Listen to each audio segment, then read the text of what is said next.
Ready? We're gonna get started. If we can get your attention on the screen, we have one more video for you.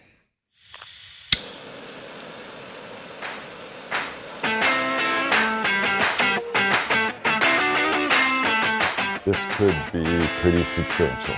Not just curing the kids that we know today, but curing other people in the world.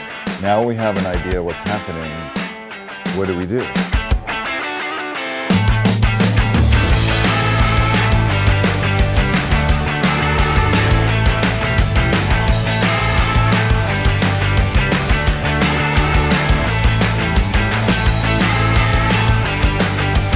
This is a story of a medical mystery that spans the globe.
So much has happened, so much excitement. All right, so we have our next panel, and we have each of our team members here. They're gonna share a little bit. We're gonna open it up for questions, and that'll be the end of our conference. Christina, we'll start with you. Okay. So the biggest part of my job not only is getting to talk to all of you, but really spreading awareness about what JGA is doing and what Jordan syndrome is. So we spend a lot of time explaining, whether it be that we're explaining to strangers or family members or to the outside media or to medical professionals. It's our job to try to get that word out and to move things right along. So as you can see here, if you don't know about us, how do we make a difference? That's going to be the biggest key, is that we want to be able to make a difference. To date, we have been busy with national and international news coverage. We've made sure that we're trying to get the word out across all fronts. As you saw there in the video, in part, one of the largest news stories that we have received is through CBS Saturday Morning. We had a large piece that was featuring the Lang family and JGA and Jordan syndrome, and they did a fantastic job. It was 9 months in the making trying to get that going, and we were glad it finally got to air. So thrilled about that. But we've had coverage across the country on many different fronts, including on Fox News, which you saw in that clip as well when Carol was on. There were a number of different stories going, and I credit many of you who in your own communities have gone out and gotten local news coverage, and that's huge because that's how we spread the word to more people every single day. Part of what we also do is I host a Rare Reality podcast, which has been it's been so much fun. Carol said one day, "Why don't we start a podcast?" I said, "Okay." And here we are. So we started with exactly one listener, and we're growing weekly now. And it's really wonderful to hear from all of you that you're also listening and enjoying. So this season, we've had a number of different people on the podcast talking about different services that they give, different things that they might bring that might be of value to all of you. But really, my favorite season so far has been this one. We're telling your stories. So please, I'm going to get to this in a minute, but I want to tell all of your stories. I'd like for you to join me so that we can get the word out together and you can tell your own personal journey with JGA. Also, as I mentioned, resources for families and medical professionals, that's been really key so that you guys have information to take with you, whether it be to your teachers, to your doctors, out into your communities. The more that you have, the merrier. And the Resource Center on our website is key. There is so much information there for you. Please take a look. We add to it on a regular basis, and we also are translating documents through our ambassadors all the time. So keep that in mind too, that's going to be really important. Ways to be involved? Well, the bottom line is just do it. You got to jump in with both feet because sometimes it can be scary, but I promise that I'll make it as easy as possible for you. Tell your friends. Talk to your family members. Talk about what Jordan syndrome is. Talk about JGA. Talk about your experience being here in Boston. Post your pictures, post your videos, tag us in that. We can share and share alike and spread the word around the globe. So please do that. Come on and be a podcast host with me. I would love to have you as a guest host, as a guest to talk about your story. It will truly change lives. And there are so many people who want to hear what you have to say and what you've gone through. So please email me, join me. I would love to have you. And really share. We're posting content all the time on social media, whether it be the Facebook page, the private page, the public page, our Instagram account. Please share our content so that we can share the information around the world. But more than ever, we need you. We need you to join us and join in this journey so that we can do this together. We can spread the word about Jordan syndrome and about JGA and all the wonderful work we're doing, because each and every one of you in here is special, and we want to hear from you and join with you to make the biggest impact that we can. So thank you. And thank you to those of you who have already joined us. It has been a pleasure getting to know you guys on a different level. So thank you all so much.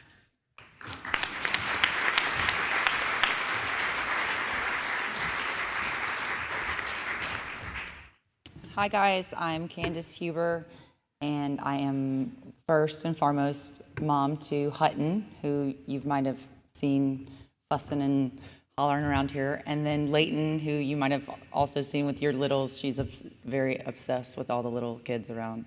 And then my husband, Tim. We are from Houston, Texas, and I am the family engagement coordinator. I recently very honored to join this team last December, and oh gosh, it's been a rough day for me. But okay, I knew what they did before. I thought I did, just doing events and whatnot. So this is my 4th conference. Hutton's 8, but this team does so much, and I cannot tell you, and they deserve, aside from me, they deserve such a round of applause for what they've done for this.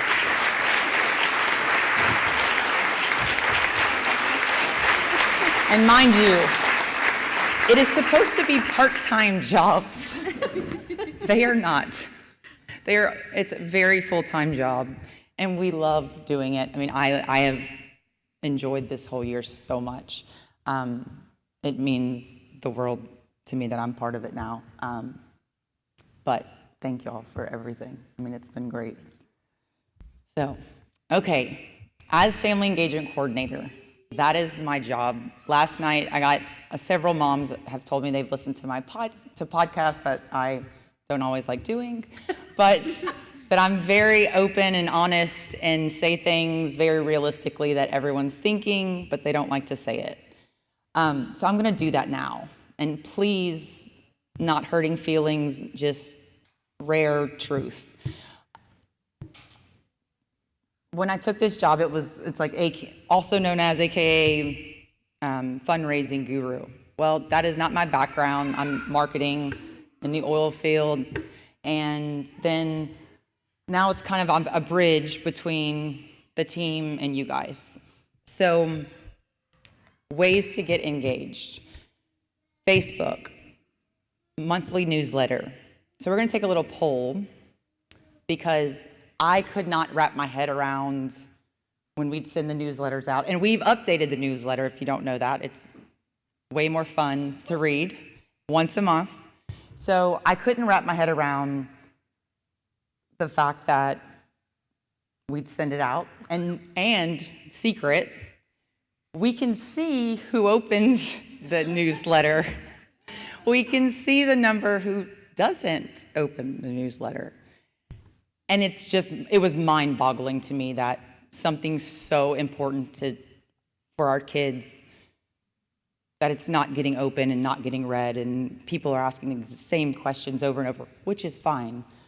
But, so I just need everyone raise your hand if you read the newsletter on a monthly basis. I mean, come on, Sandy. Okay, so going forward, now that you've been here, especially for newer families, who will read the monthly newsletter going forward? Please. Hands up, please. Get those hands up. You. I mean, so I guess the next part of it, everyone has like our love language, and so I kept saying that, like, we need to figure out the love language of everyone's communication. May that be email or text, or obviously the Facebook group of this weekend. I mean, it's been rolling nonstop. So that was one of my suggestions today. It was like, maybe we need to keep that going, if that's a good idea, if everyone thinks that's the best way to communicate is by even that. So we will add that now, of adding the Facebook, or keeping this and then just adding everyone else. If you have any other suggestions, especially the international families, please let us know. We just want to get the word out to everyone. And we've all been wearing all this merchandise and swag, and everyone's been asking. We put this out for 3 weeks. We went over and over, but we are going to do it again. So I know we'll have a big purchase next time. So also the podcast. Christina put so much work and her heart into the podcast. I mean, it's a reoccurring every other week deal. So please listen to it. They have lots of good information. Oh my God. Okay, so with that being said, so right now, we are at, which is amazing for half the year, we're at $552,000 that we have raised thus far, which is fantastic.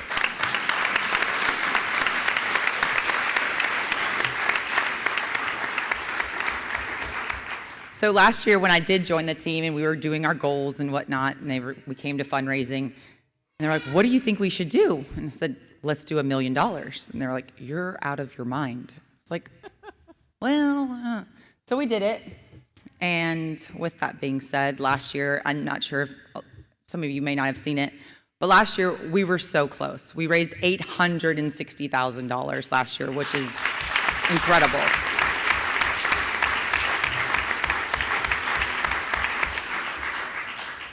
So this is 7 ways to fundraise, and The hardest one, and it's very scary to jump in and get into it. Sandy just did it. She was our last one that went through it. But I'm here to walk you through it. And I'm hopefully, it was, so in-person events, reading through these real quick. If you have done this from the get-go, please stand up. I can't see. I'm like, And that includes run. oh, you know, that's on there. Huh? Yeah. So bake sales, bike rides, block parties, bracelet sales, cocktail happy hours, drawings, football pools, galas, glow stick sales for Halloween, golf tournaments, lemonade and or hot chocolate stands, runs, runway shows, salon parties, walks. Yay. So these are all things that we've done from the get-go. And I may have missed a few, sorry if I did. But if any of these interest you, let us know. I can get you in touch with people that have done it. Like I said, it's not easy to do in person. It's very scary until you do it. But once you do, it's very fun. And you will realize at that moment, like, why you're doing it. I asked so many questions when Hut was first diagnosed of why, and until we had our first event in Houston, we were on the stage, and our friends and family were there, and they were giving all this money, and it was just like a lightning bolt, and it was just like, this is why. You know, we have lots of love and support in Houston, and everyone else does too, and that's the thing is, people want to help. You just have to ask and not be afraid to ask.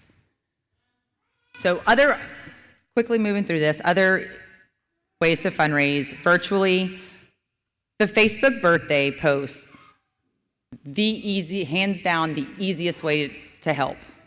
So 2 clicks. We always say, try to do it at least once for your kid's birthday or for your birthday. If you have Facebook, it says whenever you go in to make your own message, drop down, fundraise, click on it, very easy. And we are back up and running. We were down for a little bit, but it's good. We checked it actually yesterday, and we're back up, so that's good. The global campaign, so we're the Marshalls. So they were amazing helping us do, if you saw the hashtag 1 in a million last year, this was their idea that they helped bring to life, and it was fantastic. Thank y'all again for doing that. This year, we are just straight fundraising, and then next year we'll have like another one that hopefully they will help again.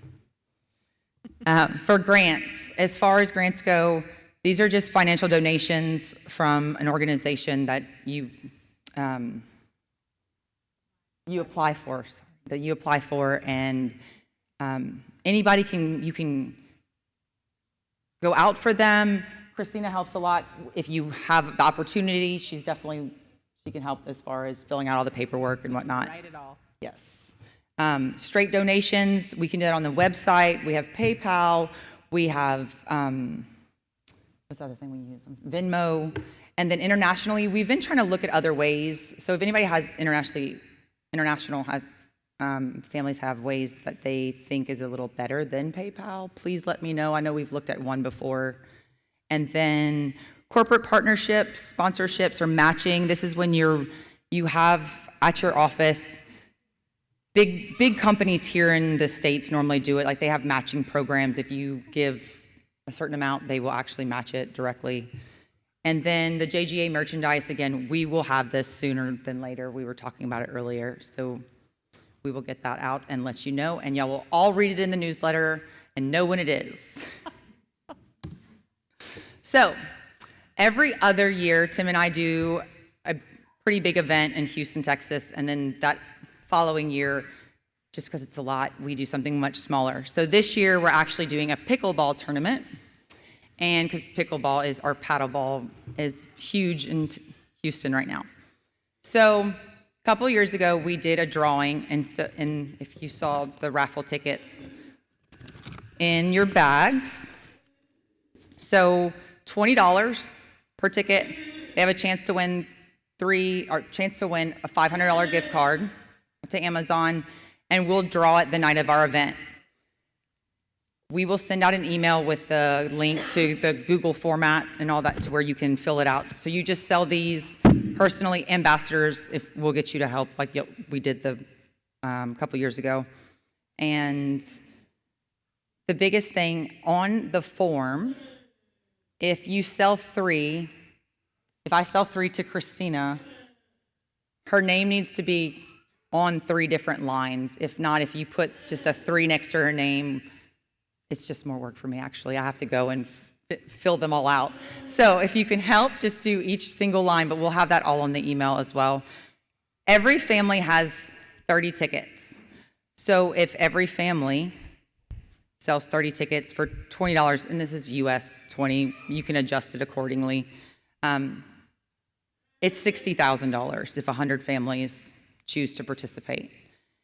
If you want more tickets, I have more tickets up here. But this is an amazing jump, just even if you're looking to start, if you're nervous but don't know how to go about fundraising. I'll never forget, where's Jess? I'll never forget, she's like, I don't know how to do this. I don't know how to sell these. And I'm like, go out with your friends after a glass of wine, bust them out on the table. And I think she sold all of them at dinner that way. And she was like, I did it. It was fine. I think Christine, too, we had this same conversation. After your first sell, it's easy to ask. But like I said, ask. Everyone wants to help. And we're so close, and it's like so tangible that it's right there.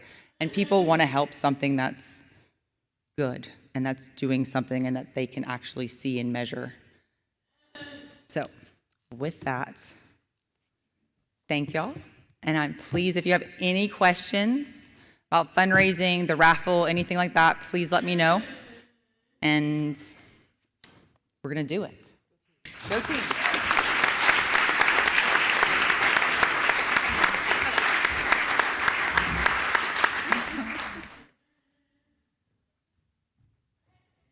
Hi, everyone. As some of you know, I'm Lexi Levine. I am the Sibling Support Coordinator.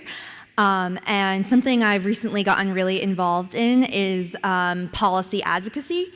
But whenever I have the opportunity to do something like this and talk about my advocacy work, I always start by saying that I truly became an advocate the day Barry was born. Because from the time he was little, I knew that I was going to have to be a voice for him and be that person to stand up for him when somebody incorrectly used the R word, or if we were out and about and somebody was staring at him, I would, put myself in between them and him to make them look away. And really, it truly began from the time he was little. My mom always tells a story too, that when she first brought him to early intervention, someone sat her down and said, this is the day when you become an advocate. And if you want Barry to succeed, you are going to have to push for what he needs. And she always tells that story, and I always remember that. And now everything I try to do in terms of the Jordan's research and advocacy work. But I'm going to get into a little bit more about formal advocacy, but I preface it with all of this because even if you're not able to get involved or don't want to get involved with the formal advocacy work, I think it was funny when everybody was registering and there was the advocacy ribbon for the tag, and some of you initially said, I'm not an advocate, but I would be willing to bet that every single one of you have advocated for your loved one with Jordan syndrome at some point in their life. Because as you know, it's difficult to take care of someone with health issues, and sometimes you have to speak a little louder to get what you need for them. So just remember that advocacy is at home, teaching people about Jordan syndrome. It's in the doctor's office, teaching the doctor's office, not just about Jordan syndrome, but how to interact with someone who's nonverbal or communicates differently. It's at school, advocating for all the services that they need at school or home. So there's really many levels to advocacy. But in terms of formal advocacy, we're really lucky in the United States because we have this amazing organization called the Every Life Foundation. And they are this broad group that basically puts together this huge program of different initiatives that literally anybody can get involved in just by entering your email on their website in terms of policy advocacy. So some of the major milestones that Every Life has accomplished is that they've been able to define exactly what a rare and ultra-rare disease is and show the impact of these diseases on individuals, but then also the country. Because sometimes in order to get lawmakers to really listen, you have to break it down to how many dollars they're spending by not helping rare families. And they really empower advocates of every level, from kids to adults, to be the voice for rare disease and drive different sorts of legislation that can help either advance research, secure funding for it, work with insurance companies so they don't continually rob us for the treatments that we need, and also increase access to different diagnostic opportunities, like you might have heard of newborn screening in the US. And then they have kind of a subsection of them that is called the Rare Disease Legislative Advocates. And through them, this is how you can formally advocate. So one of their biggest initiatives is called Rare Disease Week. And this is a week that happens every year in February. So that Rare Disease Day is right in the middle of it, where you can go to Capitol Hill and actually meet with your federal and state legislatures. It's honestly really cool. You get to go into the Capitol buildings and see all the politicians running around, doing whatever they do all day.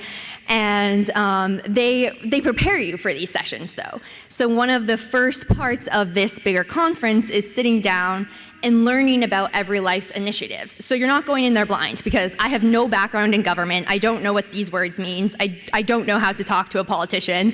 So they basically teach you. They'll give you a one-pager on each ask that they want you to advocate for, and kind of give you the background, the history of why it's important, what exactly we're asking for. They'll tell you who you're meeting with, so you can Google them and see if they are generally in support of this, or if they've already voted for it, or if you're truly asking them to do so. And then you also have the opportunity to meet a lot of other advocates and hear different stories. You can hear from people from the FDA, the NIH, really a bunch of different stakeholders in terms of what they're doing to help our community. Rare Across America is like a mini version of this that all happens virtually, so you don't have to leave your home if that's not your thing. It's all by Zoom, and again, you're meeting with state and federal legislators at that level, and it's a similar format. You have scheduled meetings with particular asks, and you are sent your team ahead of time so you can kind of plan how the meeting's gonna run. And then they also have state advocacy days, which are at your local state house. And this is actually the first time that I advocated was at the Boston State House, not too far from here. And that day, one of the bills we were advocating for was about step therapy, which is basically the practice of insurances to deny a treatment until you fail on a less expensive treatment. And then they'll allow you to try the more expensive treatment. As you can probably imagine, this is dangerous in 90% of situations. So this bill would prohibit this practice in Massachusetts. And so that was in June of 2022, and in September of 2022, the bill had been passed in Massachusetts. So it's really amazing to see that a general person like me with no governmental background can actually help to make real impact like that. And then the last big program that they have is Community Congress. And this is really exciting because it brings together patient advocacy groups like us. I do represent Jordan's Guardian Angels along with Christina in the Community Congress. And then there are representatives from pharmaceutical companies as well as other rare disease stakeholders such as FDA, NIH, government. And basically, this breaks it down into 4 subgroups of how we can systematically attack this beast of a problem, of how we can get drugs approved for small communities and not also make them millions of dollars. So I sit on the Access group, and that last part is what we focus on. So we just had a meeting last week about how do we make it so that when a drug company is ready to get a drug approved by the FDA, how do we get the rare disease voice in that meeting to figure out how much that drug is going to cost, so that gene therapies don't continue costing $2 million for a singular lifetime dose, and all of the other crazy prices that follow suit like that. There are several other preparatory programs that they offer leading up to any of these kinds of events. They offer a Share Your Story webinar, which kind of helps you refine your speaking in front of legislatures. They'll also help you make a one-pager of any ask that you have that's different from the ones that they have. Like we have a Jordan syndrome one-pager that I brought to Capitol Hill as well. And then the last program I wanted to talk about was the Young Adult Rare Representatives. And so this is a group specifically dedicated to young advocates between 16 and 30. And it's basically allows young advocates to cultivate their skills a little bit more. So there's a monthly meeting where they talk about whatever the hot topics in rare disease legislation are, and kind of just educate us about what's going on and what it really means. And then through that, there are also other programs that you're eligible for. So there's a speakers bureau that's 4 to 6 weeks of really just honing in on your speaking skills. So I actually attended this, and then because of that, I got the opportunity to speak at Rare Disease Week, which was really exciting. They also offer a leadership academy, and they have a summer series of different YARs leading these different webinars on the issues that are happening at that time. They also have just recently, I didn't even get to add it to the slide, but started doing youth advocacy days. So they will do the Zoom version and have, I think, teenagers, younger than 16, be able to start advocating with legislatures. So if you're interested in getting more involved in advocacy, definitely check out EveryLife. They have every resource you could ever imagine, and feel free to ask me any questions about it. Thank you.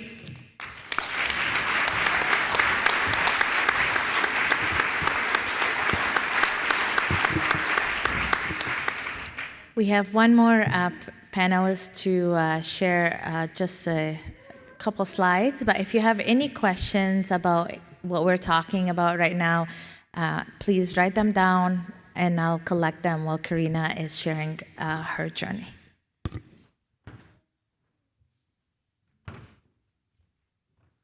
Good afternoon, everybody. It's an honor for me to be here standing, to see all of you, to be seated next to these ladies, big and amazing ladies that do an impressive job. Mama, that's my kid. So my name is Karina, also mom, and she's Sofia, Felipe, and there is my husband, Ezequiel. I come from the land of the 10th. Maybe you know him. Now he lives in the US. I come from the land of Messi, from Argentina. And this is my third conference. And in Argentina, we are the only family diagnosed by Jordan syndrome. And it feels quite lonely. And I always had this need to help the foundation on a certain way because I felt so gratitude. And then 2 years ago, Carol came up with a program of ambassadors. And I thought this was my chance to help on some way. Financing for me, Candice, is quite hard. Not just for me, but my country doesn't allow to do many things. So it's not easy. So this was my chance, the ambassadors program. And the first conference I went to, it was in San Francisco. It was a very small group, and we had breakfast together in a very small table. It was amazing for me and quite shocking. I got my diagnosed in February, and it was there in March. So it was already still shocking. And from that moment until today, we grew more than 300% in 4 years. Look at us today. We are more than 100 families from all over the world. And we are also We have ambassadors that speak English, that speak Spanish, that speak Hebrew, that speak Italian, that speak Polish, French, Germany. But we have a lot of more regions that need help. And I would like to tell you what we do. First of all, we would like to do something, and we receive families, we take care of them, we help them to pass through this shocking moment of the diagnosis that is very hard. And we try to tell them that there is a huge team of doctors looking for the cure, and families that are working together, trying to improve the quality of their kids. And we listen to you. We pay attention to your story, to your fears. We try to help you in the city where you are.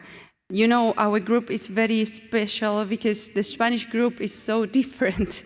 It's located in different countries. We have people from Spain, from Honduras, from Colombia, from Mexico, from Puerto Rico, so from Brazil. So we share many different realities, different legislations, different medical insurance, and we have so many questions all the time. And we share anyway experiences. How did you do to get this? What med is working for you? Let me show you what we did in our case. And that is how it really works. You know, we don't have a manual that teaches us how to be parents, but definitely we don't have a manual how to teach us to be a special parent. So we learn all together. And this is what we do. We have a WhatsApp group also, and there is where we share our experiences. And sometimes it feels more close than our own family, you know, because we understand some things that in our own family they don't get it, really, with all respect. So for me, it's very important that in this conference we brought more than 4 new families that speak only Spanish. And you have to be brave to come to another country, to flew a lot of hours, to come with not knowing a word. And that's how we help. We try to be with you, we try to go to the clinic with you, to translate for you. In the WhatsApp, we are saying where we met, what we do. And, you know, I choose to think that we all have the same opportunities. And the first step in our commitment is to give you language access that will lead you to have information access, that information that will help how to take care of your kid better. And we will have a cure. I really trust and I have all my faith that we will do together. And there are many, many regions that still needs a lot of support. So you don't have to have any knowledge. You just have to have, the idea to help and to share the things that you understand because you know English and you can translate that. And you don't have to be an official translator either, because I remember myself saying, how am I going to translate all this gene? Dr. Chang speaks so quickly. Half of the things I don't even understand them. But anyway, Carol knows everything. So you just ask her, and then you translate, and that's your job. And you do good. And you do good. So join us. We really need you. We really want to get to more regions to spread the word, and we want everybody to have access. So help us. Thank you.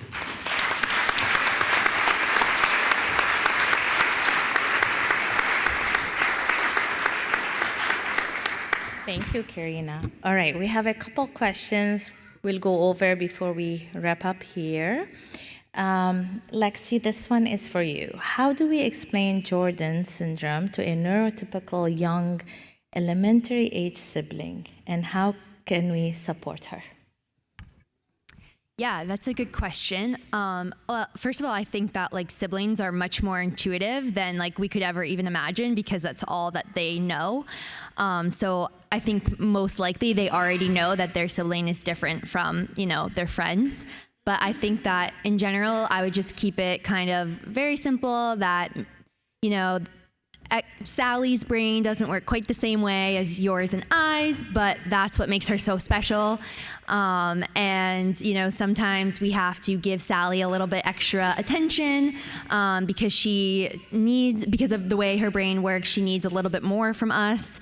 And yeah, I would just keep it short and simple. And I think that kids are really smart and they will also figure a lot of it out on their own too.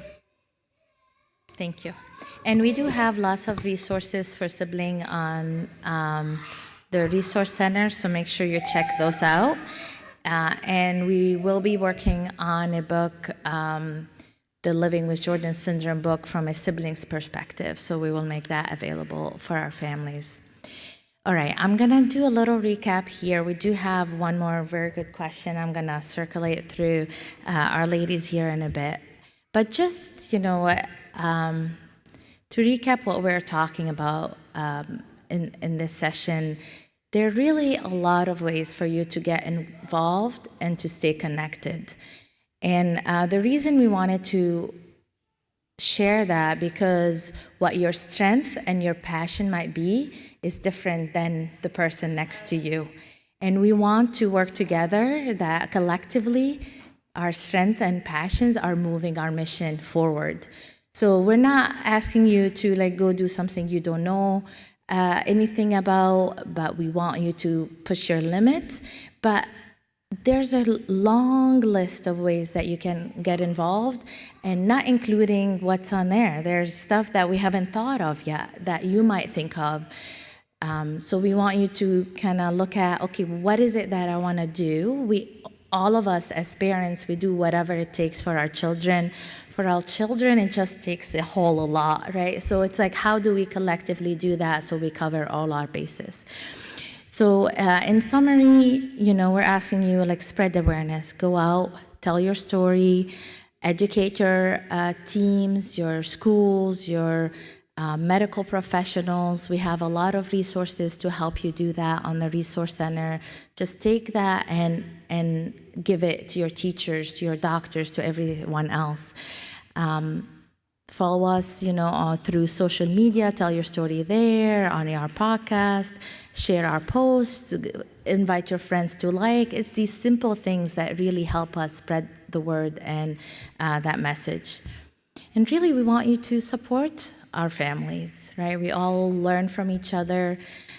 Share your knowledge. If you see a post on our Facebook group that you've been through or you have experience with, take the time to respond and support that family and not having to go through the same learning process maybe you had to go through. Becoming an ambassador, like Karina talk about in your region.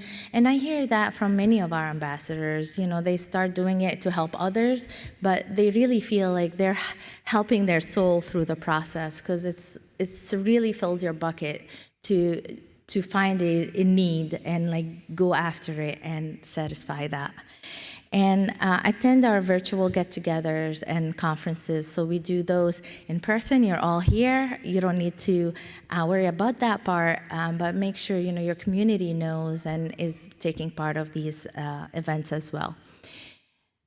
Candace talked about fundraising, but we do organize a lot of our own fundraisers, such as the raffle ticket that you have an opportunity to just participate in. So that's a more passive way to do that. And friends and families do love, to spend $20 and win a gift card. It's hard to do the ask, but again, bring it back. This is part of what it takes to raise our children, and we have to, just go out and do exactly that. If you want to organize virtual or an in-person events, we're here to support you. Sponsorships, we're there for it. So whatever that looks like for you, we'll work with you on making it happen. and really support the JGA mission. Our mission is to find that treatment, to find that cure, and our mission is to support our families and children along the way. So as simple as signing up for Simon Searchlight, I would love to know in my heart that every single person here has done and been through that process. We as a foundation do not have access to that information, but if you haven't, and that's because you didn't have time or you don't know how, or why not just reach out and we'll support you through that, because we need our population to be 100% on Simon's, 50%, that's for these other groups. We can do better than that. Read the newsletter, listen to the podcast, and reach out for any ideas. So when you go out, on the table outside, we have all these ribbons outside. I want you each to grab one as your commitment to do better going forward and be part of this, all the parts of this, and make sure that together we're making that difference. And help advocate for rare diseases as a whole and Jordan syndrome, and really just advocate for your child, because every time we educate others on how to do better for our families, for our children, we're moving the needle in the right direction. We're in all these social media platforms. Be part of any and all. You can email us at any time, call us at any time. Your team is here for you. So before we just wrap up here, I do have a question that was submitted from the group, and I want to ask it to each one of our panelists here.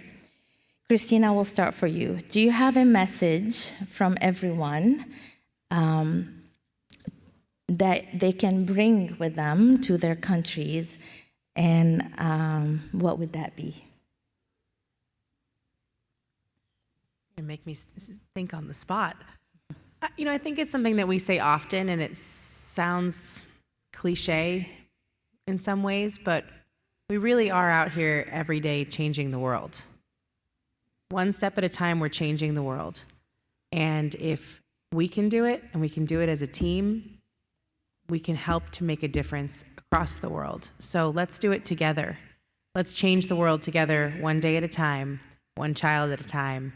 We can make a difference if we all do it together. And that was why we said this weekend, together we stand, because we can do this together. So let's do that. Let's change the world together by coming together as well.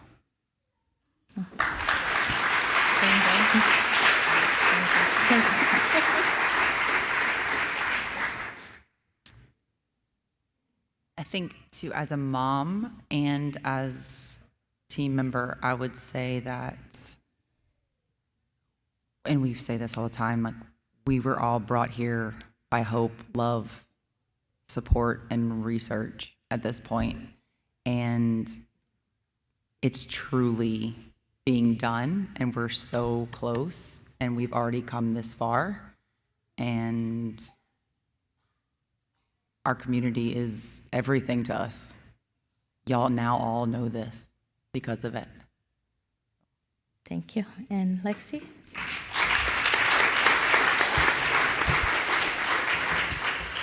Yeah, I'll echo a lot of what both of them said, but I'm going to go at it from more of a research perspective. I think on Wednesday at the research meeting, Wendy said, there's no reason why this has to be complicated. This is a straightforward gene, and we can figure it out.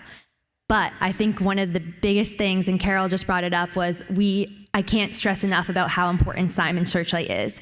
When Wendy and I were writing the standard of care guidelines, when she asked me to initially come up with a list of topics we should write on, I sent her a huge list. But if you read the publication, it's honestly rather short. And that's because my list primarily came from what I was seeing in the Facebook group, because no, Wendy is not in the Facebook group. But the issue was that we could not write about anything that was only in the Facebook group. We could only write what we had formal data on that we either collected in person or that was reported in Simon's. And I've even heard it at this conference of many issues that we don't have data to back up, that multiple families are experiencing. So we need that formal data so we can write it in a paper so that you can get treated for it. That's the only way it can happen. That's the only way insurance will pay for it, and the only way we can convince drug companies to help us solve this. So please complete your Simons. If you need any help, you can reach out to Carol. The Simons team is amazing. If you didn't meet them, they're great. And yes, I agree that I think together we can do anything. So I'm always filled with so much hope after I come to this conference, and I can't wait to see what's next. Thank you, Alexi.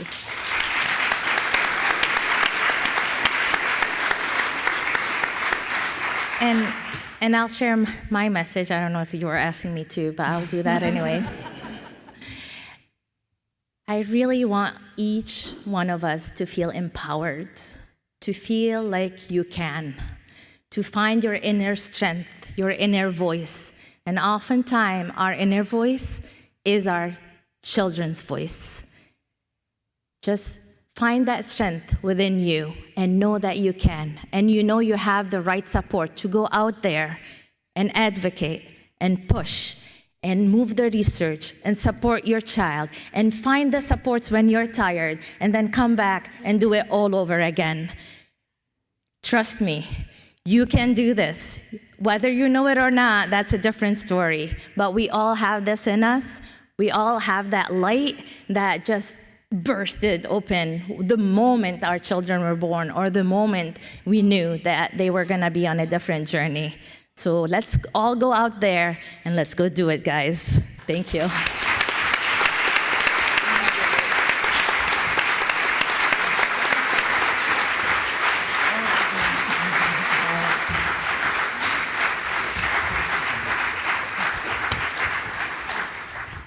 And with that, our weekend is complete.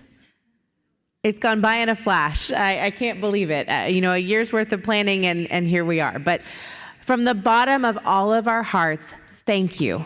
Thank you for traveling from small distances and great distances to have everyone commit to coming together and be here means everything to all of us. So we can do this together. We are doing it together. Put this in your heart and go home and let's just keep moving forward. So thank you all so much. Safe travels home to wherever you are going.